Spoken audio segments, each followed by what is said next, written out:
Hi, how are you guys? How are you dealing with quarantine? I hope I can help you or at least entertain you for a few minutes. My name is Maria de Almeida, so if you have any questions about my videos or therapy now more than ever, send me a message. You have all my contact details online. Today I wanted to talk about a very sensitive and complex topic, which is depression. I think that lately, with all this effort of trying to remove the stigma around mental health, a lot has been said about suicide, which is great. Well, not great that we need to talk about it, but we really need to address it because it's a very dramatic topic. However, in my video, I wanted to give you a different angle about this mental health disorder. I wanted to explain you what is depression, why it's happening, and how we can prevent it. Depression is a mental health disorder which has a very big social impact. So that you have an idea, more than 70% of people who are depressed are younger than 45 years old. That is a drama. These people should be in a period of their lives in which they should be building relationships, they should be traveling, they should be building a life. And instead, these people spend more time in bed than people who suffer from disorders such as arthritis, hypertension, gastrointestinal disorders, back pain. It is very dramatic. So, what is depression? Why does it happen? You are going to be shocked, but people who suffer from this depression are not people who are sad. Depression is a very painful mental health disorder which in fact is produced in the same exact way as another mental health status which is not pathological. Mourning. Every time I lose someone I love, my father dies, my boyfriend leaves me, I have to experience and go through this mourning. It is necessary. It's the time that we need to process that loss. For some time, I won't be interested in exterior reality. I will only be interested in things that remind me to my father or to my boyfriend. I need time to detach myself from the object, because if my father died and I don't detach from him, I will end up dying as well. This is visible, for example, in couples of old people that have been all their lives living together and sadly one of them dies. Sometimes it happens that the other also dies because they couldn't detach from the love object. So first difference between mourning and depression. Mourning is temporary. It looks like a mental health disorder, but in the end, reality wins over. I realize that my love object does no longer exist and I have to let it go. Second difference between mourning, which is normal and necessary, and depression is that in depression there is a decrease of self-love. There is self-reproach. I can't work. I can't love. In mourning, it's not that I can't, it's that I don't want to. Mourning could become a mental health disorder if it was permanent.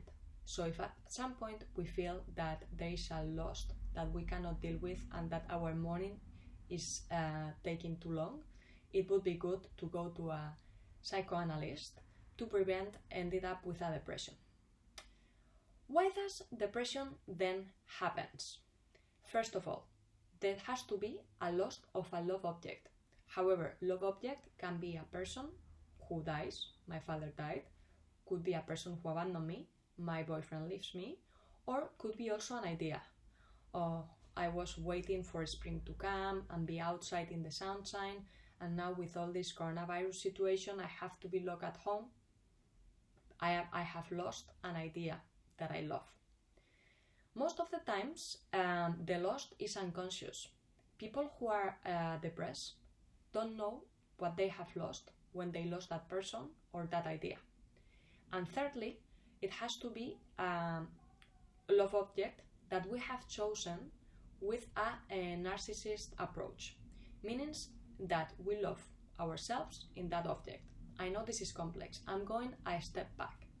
There are two ways in which we choose our love objects, always unconscious. First of all is an analytical type. We choose people who satisfy our needs. And second, type of choice, it could be narcissistic. We choose people who resemble to us or who resemble to how we would like to be. That would be the narcissist. So in order to have a depression, we have to have lost a love object. Most of the times it's unconscious, and that love object, we have chosen it in a narcissist way, meaning that we love ourselves in that love object. Complex, I know. I'm trying to be slow. Depression, it can be as crazy as psychosis because we can harm ourselves to the point that we kill ourselves. Freud was shocked. He was like, but how is this possible? How is possible that someone killed themselves? How is it possible that the ego kills the ego?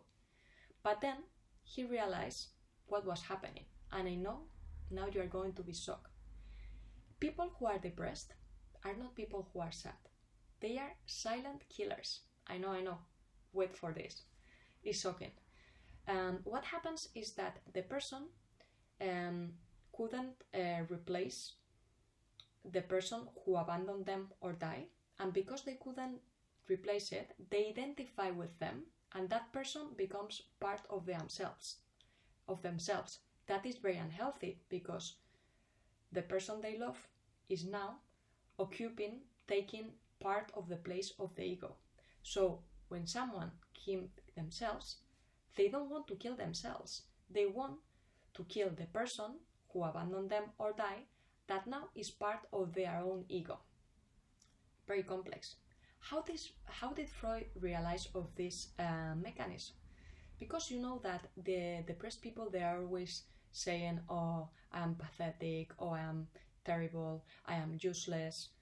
First of all, it's quite surprising that someone is not the same or saying all the time bad things about themselves.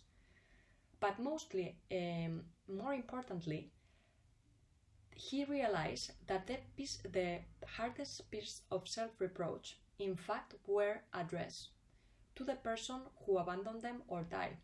Because, for example, the person could be saying, oh, I'm useless, and in fact that person was very skilled. Maybe the one who was useless was the person who abandoned them and died. This is how Freud realized of all this mechanism. I know it's super complex, and I'm not going to leave it here for now. The bright side of this is that if we know when depression happens, why it happens, we can prevent it. I will continue explain you in my next video how important is that we are capable to replace a love object when it's no longer exists in reality. And I know it's also paradoxical because for us it's difficult to understand that when we love something we need to replace it.